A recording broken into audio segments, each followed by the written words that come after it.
Shalom mes frères et sœurs, soyez bénis de la part de notre Dieu, notre Père, notre Seigneur, notre grand pourvoyeur. Je viens pour compléter un enseignement ou bien une exhortation que j'ai fait la dernière fois sur être chaud ou bouillant. Sur être chaud ou bouillant. Il y a beaucoup de personnes qui m'ont interpellé par rapport à cette exhortation, cet enseignement. Et j'aimerais compléter ce que j'ai dit afin que vous compreniez quel était le fond de ma pensée, dans quel esprit j'ai partagé cette exhortation ou cet enseignement avec vous, afin que nous ne tombions pas dans le piège de l'ennemi, afin que nous ne faisions pas les choses qui sont contraires à la volonté de Dieu. Nous relisons le passage de Apocalypse chapitre 3, le verset 17 qui dit « Parce que tu dis, je suis riche, je me suis enrichi, et je n'ai pas besoin de rien. » Non, c'est plutôt Apocalypse chapitre 3, le verset 16 plutôt, qui dit « Ainsi parce que tu es tiède et que tu n'es ni froid ni bouillant, je te vomirai de ma bouche. » Apocalypse 3, le verset 16 qui dit « Ainsi parce que tu es tiède et que tu n'es ni froid ni bouillant, je te vomirai de ma bouche. » Alors mes frères et sœurs, je partageais la dernière fois que celui qui est bouillant, c'est celui qui a de l'audace, c'est celui qui voilà, c'est celui qui a de l'audace, c'est celui qui cherche à marcher avec Dieu. Mais en aucun moment cela veut dire que maintenant je dois manquer de respect aux aînés dans la foi, que je dois manquer de respect aux grands frères dans la foi, je dois manquer de respect à mes conducteurs dans la foi. Non. Au contraire, si j'ai quelque chose à dire, je dois le dire avec respect, je dois le dire avec considération, mais je ne manque pas de respect à mes prédécesseurs dans la foi, à mes aînés dans la foi, parce que certains vont penser que ce message-là est destiné aux enfants, afin que les enfants deviennent rebelles. Non, nous n'enseignons pas la rébellion, mais nous enseignons la soumission à la parole de Dieu, la soumission aux aînés, la soumission aux anciens, et nous respectons toutes les autorités. Voilà ce que nous enseignons. Mais cela ne veut pas dire que si une autorité ou si un ancien se comporte de la mauvaise manière, que je vais dire que parce que c'est un ancien, parce que c'est une autorité, je ne dois rien dire. C'est là où nous devons avoir l'audace. C'est là où nous ne devons pas être tièdes. C'est là où nous ne devons pas être dans le suivisme, mais que nous devons être des acteurs de notre vie. Voilà ce que nous enseignons. Je dis bel et bien que lorsque nous voyons qu'un ancien, un conducteur est en train d'enfreindre la loi de Dieu, est en train de commettre du péché, est en train de ne pas marcher selon la voie de Dieu, selon le chemin droit, selon le Seigneur, ou bien, en d'autres mots, si l'ancien n'est pas spirituel, c'est à nous maintenant de nous le redresser. Nous ne devons pas laisser l'ancien comme ça, sans le redresser, mais nous devons le redresser. Nous devons lui dire, frère, tu ne dois pas marcher de telle manière. Nous devons lui dire que mon frère, ce n'est pas la manière de Dieu de fonctionner. Ce n'est pas la manière dont Dieu veut que nous marchions. Mais si nous ne nous disons rien, nous sommes comment? Nous sommes coupables devant le Seigneur. Si nous nous taisons, nous ne voulons rien dire parce que nous ne voulons pas avoir, nous ne voulons pas être mal vus par nos frères, mal vus dans l'assemblée, mal vus dans la communauté, mal vus dans l'église, nous disons je ne vais rien dire, alors que le Seigneur te met à cœur que ce que tu viens de voir, ce que tu viens d'entendre, ça ce n'est pas la vérité. Dis ce qui est la vérité et tu ne veux pas réagir, là tu es comment? Tu es dans le péché ma sœur, tu es tiède, tu n'es pas bouillant, tu n'es pas comment? Tu n'es pas bouillant, tu es tiède. Tu dois être bouillant. Celui qui est bouillant, c'est celui qui cherche à faire la volonté de Dieu. C'est celui qui cherche à défendre la cause de Dieu. C'est celui qui cherche à défendre ses frères. Et nous devons chercher à défendre nos frères. Donc, mes frères, nous devons comprendre bien qu'il s'agit bien de marcher selon l'esprit. Il ne s'agit pas de devenir impoli dans l'église. Non, Nous n'enseignons pas l'impolitesse. Nous n'enseignons pas le manque de respect. Nous n'enseignons pas le manque de révérence à nos aînés, à nos anciens, à nos conducteurs. Mais nous enseignons le respect. Nous enseignons la considération. Mes frères, lisons un passage de la Bible qui dit la même chose que je dis. Lisons un passage dans Jacques chapitre 5. Lisons un passage dans Jacques chapitre 5. Jacques chapitre 5, le verset 19 au verset 20 dit ceci. Mes frères, si quelqu'un parmi vous s'est égaré loin de la vérité et qu'un autre l'y ramène, qu'il sache que celui qui ramènera un pécheur de la voie où il s'était égaré sauvera une âme de la mort et couvrira une multitude de péchés. Je relis encore ce passage. Mes frères, si quelqu'un parmi vous s'est égaré loin de la vérité et qu'un autre l'y ramène, qu'il sache que celui qui ramènera un pécheur de la voie où il s'était égaré sauvera une âme de la mort et couvrira une multitude de péchés. Alors mes frères et sœurs, c'est de cela qu'il s'agit en étant comment? En étant bouillant. Celui qui est tiède, il ne ramène pas le pécheur. Il participe au péché même. Mes frères et sœurs, celui qui est tiède, il ne voit même pas le péché. Il participe au péché d'autrui. Il participe au péché des autres. Mais la Bible nous demande de ne pas participer au péché d'autrui, au péché des autres, mais plutôt de condamner les choses. Mes frères, nous devons condamner les choses honteuses. Nous devons limiter la casse dans l'église. Il y a beaucoup de manque d'amour dans l'église. Il y a beaucoup d'hypocrisie dans l'église. Il y a beaucoup de jalousie et de rivalité dans l'église. Et c'est à nous, les enfants de Dieu, d'enlever ces choses du milieu de nous. Ce n'est pas Dieu qui va descendre du ciel pour faire ces choses, mais il va t'utiliser toi, ma soeur, il va t'utiliser toi, mon frère, pour changer les choses dans l'église. Il va t'utiliser toi en tant qu'acteur, en tant qu'actrice dans l'église, afin de renverser les raisonnements, les hauteurs qui s'élèvent contre la connaissance de Dieu dans l'église. Mais pas dans l'impolitesse, mais dans la politesse, dans la révérence et dans l'honneur. Pas dans l'impolitesse. Je précise bien, pas dans l'impolitesse dans l'église, mais dans la politesse et dans la révérence. Parce que nous devons condamner les choses honteuses qui se font en secret. Permettez-moi de vous lire encore un passage très rapidement. Mes frères et sœurs, je ne vais pas être long, mais quelques-uns passants pensaient que nous enseignons l'impolitesse, que nous enseignons le manque de révérence, le manque de respect aux anciens. Nous n'enseignons pas ces choses. Nous sommes là pour enseigner la voie de Dieu, la voie de la vérité, mais pas la voie du mensonge. Si nous regardons bien dans Éphésiens chapitre 5, nous sommes dans Éphésiens chapitre 5 et nous lisons à partir du verset 9 jusqu'au verset 13 ou verset 14 même, il est dit: car le fruit de la lumière consiste en toutes sortes de bonté, de justice et de vérité.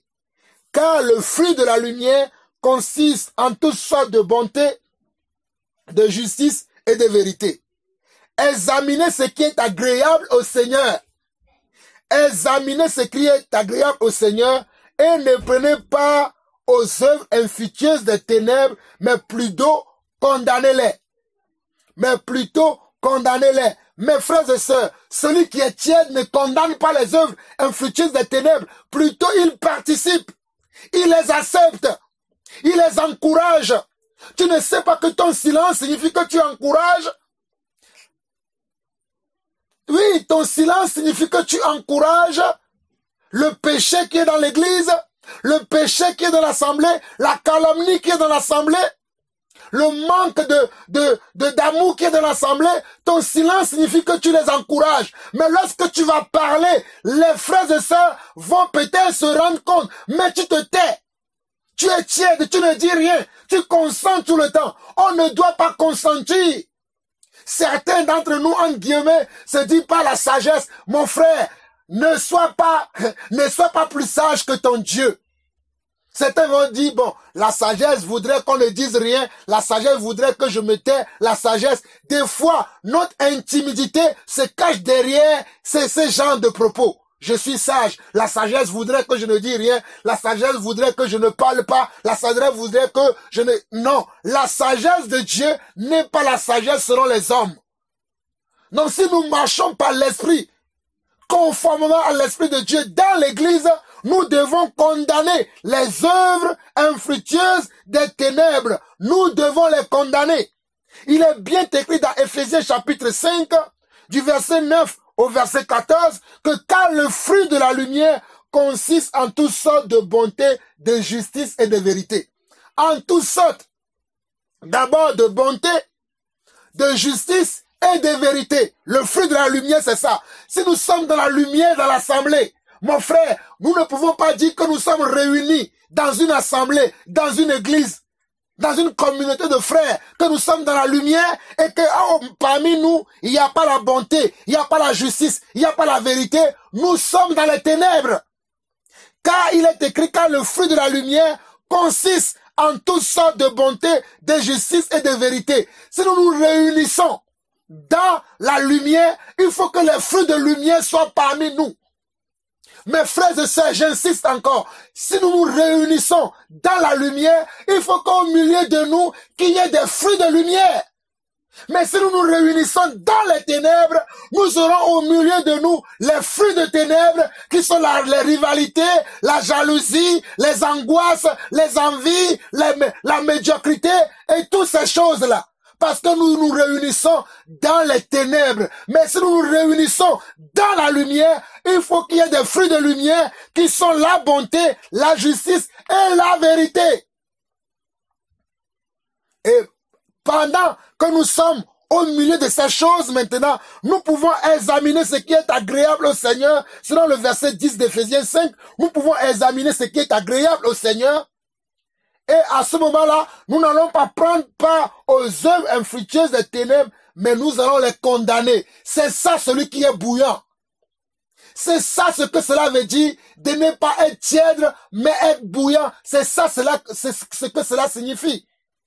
Mais celui qui est tiède, il ne regarde rien. Il participe simplement. Il est comment? Il est un figurant dans l'église. Il n'a aucun rôle. Moi, je ne veux pas être un figurant dans l'église. Je veux avoir un rôle dans l'église. Je veux être les yeux de Dieu dans l'église. Je veux être la main de Dieu dans l'église. Je veux être le pied de Dieu dans l'église. Je veux être l'oreille de Dieu dans l'église. Je veux être la bouche de Dieu dans l'église. Je veux être le nez de Dieu dans l'église. Mon frère, ma soeur, je ne peux pas faire tout cela moi seul. Mais toi aussi tu dois faire. Toi aussi tu dois faire. Lui aussi il doit faire. Nous tous, nous devons agir dans l'église. Et l'église sera comment? Dans sa bonne forme. Mais si nous sommes tous pareils, si nous sommes tous tièdes, comment l'église va pouvoir avancer? Mais si nous sommes tous bouillants, l'église va pouvoir avancer. Chacun va pouvoir rentrer dans sa destinée. Alléluia. Je dis bien, si nous sommes tous bouillants, chacun d'entre nous va pouvoir rentrer dans sa destinée. Car le but de l'église, c'est que chacun d'entre nous puisse rentrer dans sa destinée. Mais c'est quand le frère qui a l'oreille joue le rôle de l'oreille dans l'église. Mais c'est quand la sœur qui a la bouche joue le rôle de la bouche dans l'église. C'est quand la sœur qui a le pied joue le rôle de pied dans l'église. Mais c'est quand le frère qui a le ventre joue le rôle du ventre dans l'église. Mais si le frère ou la sœur qui a le ventre ou les yeux ou l'oreille ou les mains ou les pieds ne joue pas leur rôle, comment le corps peut-il fonctionner? Imaginez-vous que notre corps, le corps humain, que la main d'un seul coup disait qu'il ne fait plus partie du corps. Que le pied d'un seul coup disait qu'il ne fait plus partie du corps. Ou bien le pied est là, mais ne joue pas son rôle. Il est malade. Mais tout le corps sera malade. Si la tête est là, et la tête est malade, tout le corps n'est-il pas malade? Mes frères, ne voyez-vous pas ces choses? Que lorsque le corps, tu as un membre du corps qui est malade, c'est-à-dire peut-être tu as mal à la tête. C'est tout ton corps qui souffre. Parce que le mal que tu as à la tête agit sur tout le corps en entier. Le mal que tu as dans le pied agit sur tout le corps en entier. Le mal que tu as dans les mains agit sur tout le corps en entier. Voilà pourquoi chacun des membres du corps doit être à sa place, doit jouer son rôle dans l'église. Tu ne peux pas être tiède. Tu dois être bouillant, mon frère. Tu dois être bouillant, ma sœur. Et si je continue, au verset 12 d'Éphésiens 5, il dit, car il est honteux de dire ce qu'ils font en secret. Mais tout ce qui est reprouvé apparaît en pleine lumière, car tout ce qui est ainsi manifesté est lumière. Verset 14, c'est pour cela qu'il est dit, réveille-toi, toi qui dors, relève-toi d'entre les morts et Christ t'éclairera. Mes frères et sœurs, regardez bien le verset 13 de Éphésiens chapitre 5. Mais tout ce qui est reprouvé, tout ce qui est reprouvé apparaît en pleine lumière. Tout ce qui est reprouvé apparaît en pleine lumière. Je répète encore, tout ce qui est reprouvé apparaît en pleine lumière, car tout ce qui est ainsi manifesté est lumière. La lumière et les ténèbres ne peuvent pas cohabiter ensemble. C'est impossible. Là où il y a de la lumière, les ténèbres ne peuvent pas fonctionner là-bas. La lumière va toujours, va toujours faire ressortir les ténèbres. Voilà pourquoi toi, mon frère, qui es lumière, toi, ma soeur, qui es lumière, tu es dans une communauté de frères, tu es dans une assemblée, tu es dans une église. Lorsque tu vois les ténèbres arriver, tu dois réagir. Tu dois interréagir, tu dois faire des actions, mais tu ne peux pas dire, je vais simplement prier, mais tu es là pour jouer un rôle dans ce corps, tu es là pour jouer un rôle dans cette communauté, tu es là pour être quelque chose dans cette communauté, tu n'es pas là juste pour le décor, tu n'es pas un figurant dans l'église, ne soyons pas des figurants dans l'église, soyons des acteurs. Le metteur en scène de l'église, c'est Jésus-Christ, alléluia. Le metteur en scène de l'église, c'est Jésus-Christ. Le réalisateur de l'église, c'est Jésus-Christ. C'est lui qui donne à chacun d'entre nous un rôle. Mais si tu viens dans l'église et tu dis que tu es un figurant, dans l'église, il n'y a pas de rôle de figurant. Je dis bien, dans l'église, il n'y a pas de rôle de figurant. Mes frères et sœurs, je ne peux pas accepter ces choses comme ils disent que dans l'église, qu'il y a des rôles de figurants. Moi, je n'ai pas vu dans l'église, selon 1 Corinthiens chapitre 12, qu'il y a des figurants dans l'église. Chacun a sa part dans l'église. Voilà pourquoi celui qui est tiède, Apocalypse chapitre 3 est bien clair là-dessus. Dieu le vomira. Dieu lui dira, je ne te connais pas. Éloigne-toi de moi. Parce que toute ta vie, tu as été un figurant dans l'église. Tu n'as pas été ni un acteur, ni une actrice dans l'église. Le rôle que le Seigneur t'a donné, tu l'as rejeté. La fonction, la place que le Seigneur t'a assignée dans l'église, tu l'as rejeté, mon frère. Tu l'as rejeté, ma soeur. Mon frère, ma soeur, le Seigneur t'a donné un rôle. Ne rejette pas le rôle que le Seigneur t'a donné. Ne rejette pas la fonction que le Seigneur t'a donnée. Accepte ta fonction, accepte ton rôle et joue ta partition dans l'église. Mes frères et sœurs, dans une chorale, chacun a sa place dans la chorale. C'est ainsi que dans l'église aussi, chacun d'entre nous a son rôle, il a sa place. Mes frères et sœurs, souvenez-vous d'Esther dans la Bible. Souvenez-vous d'Esther. Qu'est-ce que Esther a fait? Esther n'a pas été tiède. Esther savait que son peuple était comment? Était menacé. De quoi? De mort. Esther savait que son peuple allait être privé de la vie. Qu'est-ce que Esther a fait? Esther est partie dans la présence du roi. Dans quoi? Dans le respect. Voilà pourquoi je dis que nous n'enseignons pas le manque de respect dans l'église, mais nous enseignons le respect, la révérence, la soumission aux anciens, aux aînés.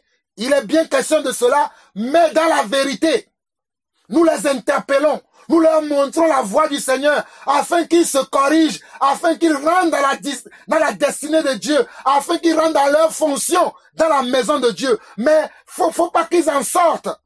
Faut pas qu'ils créent des nouveautés, des choses qui n'ont rien à voir avec la parole de Dieu. Non, Esther, qu'est-ce que Esther a fait? Esther a prié. Et Esther est allée dans la présence du roi. Alors que Esther savait très bien que si le roi ne t'appelait pas, et que tu allais dans sa présence, tu pouvais mourir. Mais Esther n'avait fait aucun cas de sa vie. Parce que Esther voulait être quoi? Voulait être une actrice dans l'église. Esther voulait être quelqu'un qui va imparter comment? La vie de sa communauté. La vie de ses frères et sœurs. Voilà pourquoi il n'a pas considéré cette interdiction, mais il a utilisé la sagesse de Dieu. En honorant le roi, en parlant avec roi, avec quoi? Avec honneur, avec respect, avec révérence, mais en cherchant comment? À faire la volonté de Dieu. Daniel a fait aussi pareil. Daniel a fait aussi pareil dans Daniel chapitre 2, lorsque le peuple à Babylone, tout le royaume de Babylone était menacé par le roi. Daniel a fait la même chose. Mes frères et sœurs, il est question que chacun joue sa partition dans l'église. Il est question que chacun joue sa place dans l'église. Il est question que chacun soit à son poste dans l'église. Il n'est pas question que tu sois là dans l'église depuis 6 mois, depuis 2 ans, 3 ans, 4 ans, 5 ans et que tu ne sois pas à ta place. Non. Moi, je ne conçois pas de construire ou de bâtir une église où les gens sont là tous les dimanches, ils m'écoutent, ils rentrent à la maison, ils reviennent, ils m'écoutent, ils rentrent à la maison, mais ils ne participent à aucune activité dans l'église, ils ne participent pas au bon fonctionnement de l'église, au bon fonctionnement de la parole de Dieu. Moi, je ne vois pas une église comme ça. Je ne pourrais jamais être à la tête d'une église où les membres de l'église ne sont pas à leur poste. Je ne pourrais jamais, au grand jamais, être à la tête d'une église comme ça. Conduire une église comme ça, conduire une communauté comme ça, je ne pourrais pas le faire. Moi, je veux conduire une église où chacun connaît son appel, où chacun connaît son rôle, sa fonction dans l'église, où chacun est à son poste dans l'église, dans le respect mutuel, bien sûr, dans la considération mutuelle, bien sûr, sans écraser l'autre.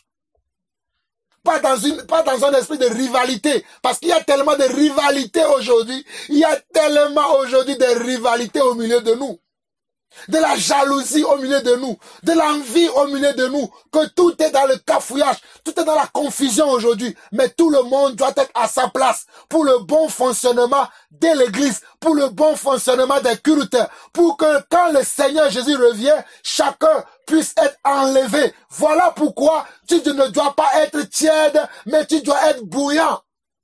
Je dis bien, tu ne dois pas être tiède, mais tu dois être bouillant. Mais tout cela, c'est la marche par l'esprit. C'est pas la marche par l'esprit. Tout cela peut être visible par la marche par l'esprit. Ce n'est pas lorsque tu te caches derrière des phrases mirobolantes, la sagesse voudrait que je me tais, la sagesse voudrait... Non, mais tu dois marcher par l'esprit et l'esprit te montrera comment tu dois agir. L'esprit te montrera bien comment tu dois agir dans l'église. Oui, mes frères, c'est tellement évident ces choses. Alléluia. Je dis bien, c'est pas la marche par l'esprit que nous allons faire ces exploits.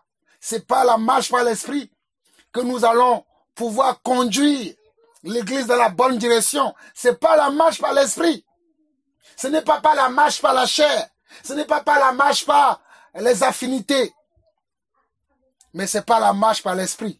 Regardons un dernier passage pour finir cette mise au point sur être tiède ou bouillant. Regardons Jude. Nous n'avons pas le temps, mais je vais vous lire quelques passages de Jude. Regardons Jude. Jude chapitre 1. Il n'y a que le chapitre 1 de Jude dans la Bible, bien sûr. Nous lisons au verset 20 jusqu'au verset 23. Il dit: pour vous, bien-aimés, vous édifiant vous-même sur votre sainte foi, en priant par le Saint-Esprit, maintenez-vous dans l'amour de Dieu, en attendant la miséricorde de notre Seigneur Jésus-Christ pour la vie éternelle. Reprenez les uns ceux qui contestent, sauvez-en d'autres en les arrachant du feu, et pour d'autres encore, ayez une pitié mêlée de crainte, haïssant jusqu'à la tunique souillée par la chair. Mes frères, je ne sais pas si nous comprenons ce passage. Regardez bien le verset 23. Il dit, sauvez-en d'autres en les arrachant du feu. Et pour d'autres encore, ayez une pitié mêlée de crainte, haïssant jusqu'à la tunique souillée par la chair. Haïssant jusqu'à la tunique souillée par la chair. Et si vous regardez bien le verset 20 de Jude, il dit, pour vous bien-aimés, vous édifiant vous-même sur votre sainte foi et priant par le Saint-Esprit, parce que c'est par l'Esprit que nous pouvons être à notre place dans l'église. Ce n'est pas par la chair, mais c'est par l'Esprit. C'est par l'Esprit que nous serons à notre position dans l'église, à notre place dans l'église.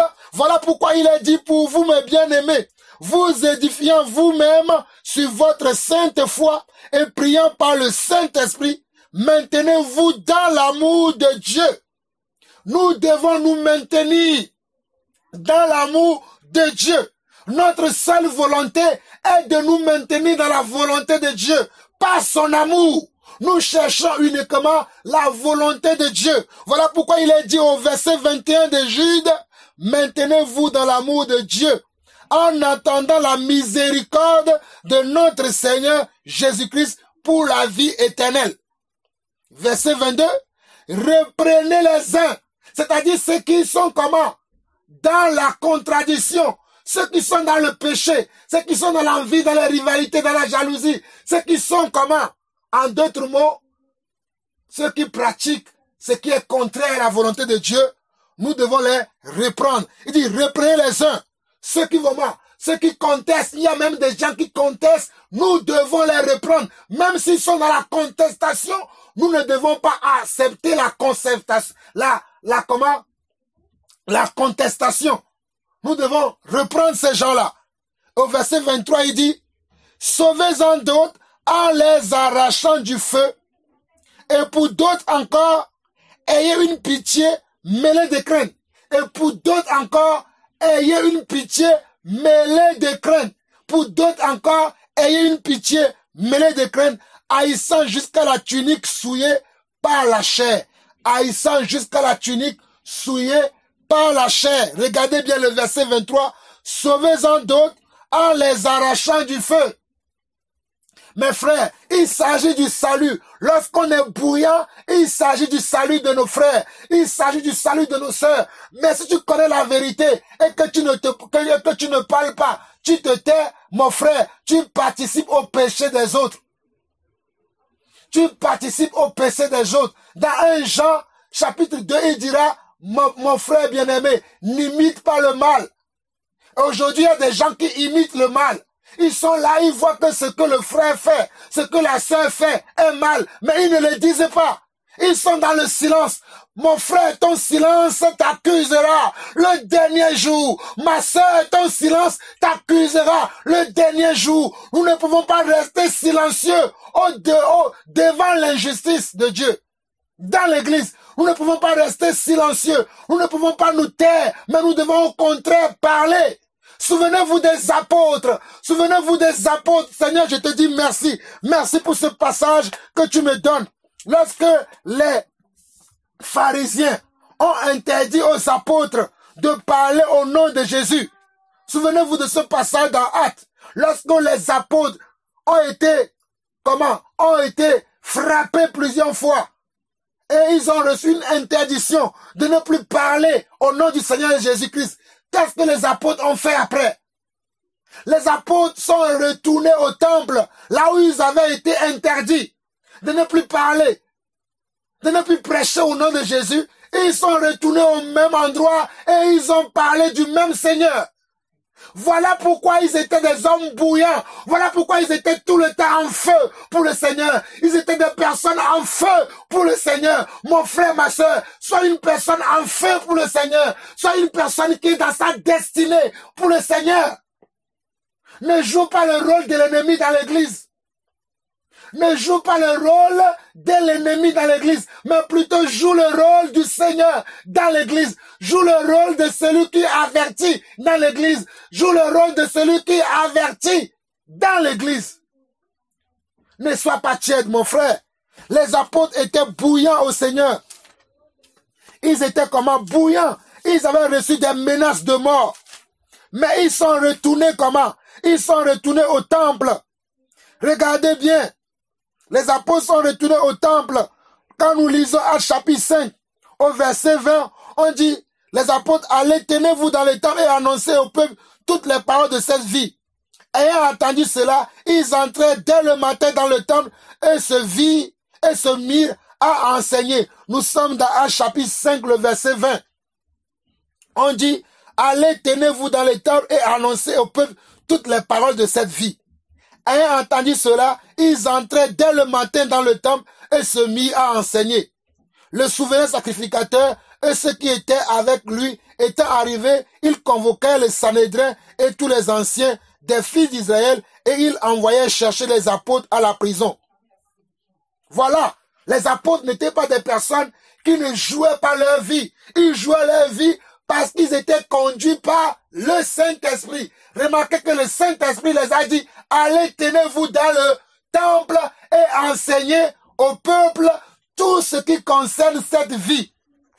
Les apôtres avaient reçu l'ordre du Seigneur d'aller dans le temple et d'enseigner au peuple tout ce qui concerne cette vie. Donc toi en tant que frère, toi en tant que sœur, toi en tant que serviteur, toi en tant que servant dans l'église, le Saint-Esprit va te mettre à cœur d'aller annoncer dans ta communauté, d'aller annoncer dans ton église, d'aller annoncer là où tu vis, d'aller annoncer dans ta famille les paroles de Dieu qui concernent cette vie.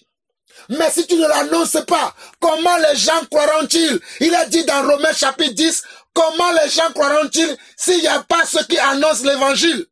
Et ceux qui annoncent l'évangile sont envoyés par qui? Ils sont envoyés par notre Dieu, notre Seigneur. Car ils sont beaux, les pieds de ceux qui annoncent l'évangile. Alors mon frère, ma soeur, juste dans ce complément, je voulais dire simplement que nous n'enseignons pas le manque de respect aux anciens. Nous n'enseignons pas le manque d'honneur aux anciens, le manque de révérence. Au contraire, nous enseignons le manque de respect. Nous enseignons le respect aux anciens, l'honneur aux anciens, mais plutôt en cherchant la volonté de Dieu, en cherchant la face de Dieu, en cherchant toujours à faire ce qui est agréable aux hommes et ce qui est agréable à Dieu. Je dis bien ce qui est agréable à Dieu et ce qui est agréable aux hommes. Ne cherchons pas simplement à accomplir ce qui est agréable aux hommes, mais cherchons aussi à accomplir ce qui est agréable à Dieu. C'est en cela que Dieu va voir que nous sommes bouillants. C'est en cela que Dieu va voir que nous avons enlevé la tiédeur de notre vie. Mais que nous ne sommes pas que des gens qui participent à des réunions chrétiennes comme les gens le font tout le temps et ils pensent que c'est le fait de participer aux réunions chrétiennes qui fait des enfants de Dieu. Mais non, mais c'est le fait d'être à ta position dans l'église. C'est le fait de jouer et la partition que tu dois jouer dans l'église. C'est le fait de remplir ton appel dans l'église qui fait de toi un véritable disciple du Seigneur. Que le Seigneur vous bénisse. Soyez abondamment bénis. Si vous avez compris, gloire à Dieu. Si vous n'avez pas non plus compris, priez que le Seigneur vous révèle ces vérités grâce à son esprit qui est en vous, car je crois que le Seigneur le fera. Soyez abondamment bénis. Vous avez écouté la voix de votre frère, le serviteur Jean-Paul Lawson. À très très bientôt. Shalom, shalom et shalom.